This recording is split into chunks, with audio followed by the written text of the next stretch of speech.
ரசூல் ஸல்லல்லாஹு அலைஹி வஸல்லம் அவர்களுக்கும் ஆயிஷா ரலியல்லாஹு அன்ஹா அவர்களுக்கும் ஒரு சந்தர்ப்பத்தில் சிறு பிரச்சனை ஏற்படுகிறது. அல்லாஹ்வின் தூதருடைய சத்தத்துக்கு மேலால் ஆயிஷா ரலியல்லாஹு அன்ஹா அவர்கள் அதிகாரத்தை கொண்டு சத்தத்தை உயர்த்தி பேசிக் கொண்டிருக்கிறார்கள். அபூபக்கர் ரலியல்லாஹு அன்ஹு அவர்கள் பள்ளி வாயிலுக்கு செல்கிறார்கள். ஆயிஷா ரலியல்லாஹு அன்ஹா அவர்களுடைய சத்தத்தை கேட்டு வீட்டிற்கு வருகிறார்கள். அல்லாஹ்வின் தூதருடைய சத்தத்துக்கு மேலால் உன்னுடைய சத்தம் உயரக்கூடாது என்று கோபத்தை கொண்டு கடுமையாக என்ன செய்கிறாங்க, ஆயிஷா ரலியல்லாஹு அன்ஹா அவர்களை அடித்து விடுகிறார்கள். அடித்த இடத்தில் லேசாக இருத்தம் வருகிறது. அல்லாஹ்வின் தூதர் பாய்ந்து அபூபக்கர் ரலியல்லாஹு அன்ஹு அவர்களை தடுத்து விட்டு எங்களுடைய பிரச்சனையில் நீங்கள் தலையிடக்கூடாது என்று சொன்னார்கள்.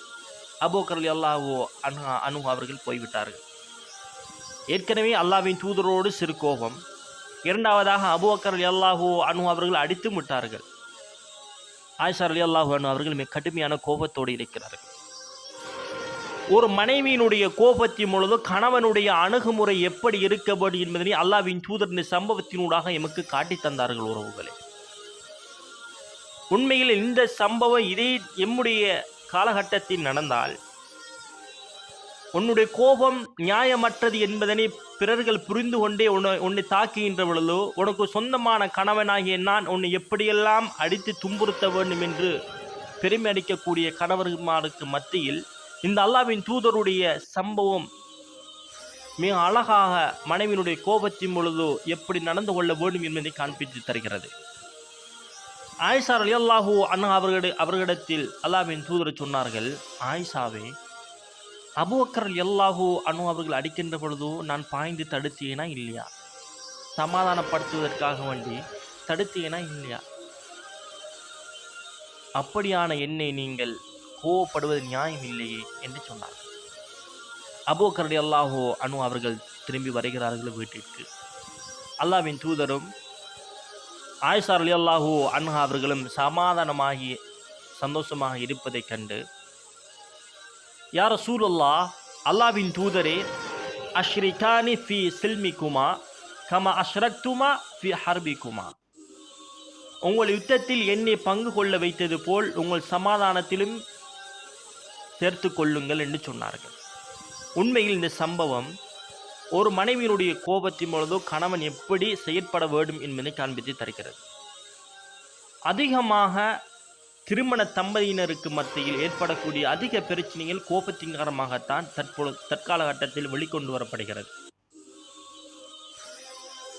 உண்மையில் ரசூல் ஸல்லல்லாஹு அலைஹி வஸல்லம் ஒரு சந்தர்ப்பத்தில் சொன்னார்கள், யா ஆயிஷா, ஆயிஷாவே, நீ எப்பொழுது கோபப்படுவாய், எப்பொழுது சமாதானப்படுவாய் என்று எனக்கு தெரியும் என்று சொன்னார்கள்.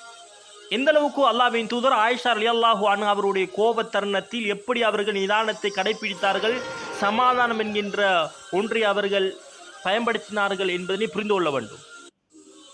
கணவனுடைய கோபம் எப்பொழுது வெளிக்கொணரப்படும், எந்த செயல்களை மனைவி செய்தால் கணவன் கோபப்படுவான் என்பதை மனைவி புரிந்து வைத்திருக்க வேண்டும். மனைவி எப்பொழுது கோபப்படுவாள், எந்த நேரத்தில் அவளை சமாதானப்படுத்தலாம் என்பதனை கணவன் புரிந்திருக்க வேண்டும். இருவர்களுக்கு மத்தியில் புரிதல் ஒன்று இருந்தால்தான் இந்த கோபத்தின் பொழுது நடுநிலையாக என்ன செய்யலாம், மென்மைத்தன்மையோடு அணுகலாம். ரசூல் ஸல்லல்லாஹு அலைஹி வஸல்லம் அவர்கள் சொன்னார்கள், இன்னர் ரிஃப்க லா யகூனு ஃபீ ஷைஇன் இல்லா ஸான் வ யுன்ஸவு மின் ஷைஇன் இல்லா ஷான். அல்லாஹ்வின் தூதர் சொன்னார்கள், உண்மையில் மனைவி ஒரு ஆலோசனை கொண்டு கணவனிடத்தில் வருகிறாள், அல்லது கணவன் மனைவிடத்தில் ஏதாவது ஒரு ஆலோசனை கேட்பதற்காக வேண்டி செல்கின்றான், அல்லது இருவருக்கு மத்தியில் ஏதாவது தகராறு ஒன்று வருகின்ற பொழுதோ இன்னர் ரிஃப், இந்த இலகுவான தன்மை கொண்டு அந்த பிரச்சனையே ஒரு கணவன் முன்னெடுப்பானாக இருந்தால், கணவனுடைய ஆலோசனையை மனைவி இலகுவான தன்மையை கொண்டு அவள் அவதானிப்பாளாக இருந்தால், மனைவியினுடைய ஆலோசனையில் மனைவியினுடைய கோபத்தின் பொழுது இலகுவான தன்மையை கொண்டு கணவன் அணுவானாக இருந்தால், உண்மையில் அந்த இடத்தில் அல்லாஹ்வின் தூதர் சொன்னார்கள், எந்த இடத்தில் இந்த இலகுவான தன்மை என்பது பயன்படுத்தப்படுகிறதோ அதன் மூலமாக அந்த விடயத்தை அந்த இலகுவான தன்மை அழகாக்கிவிடும்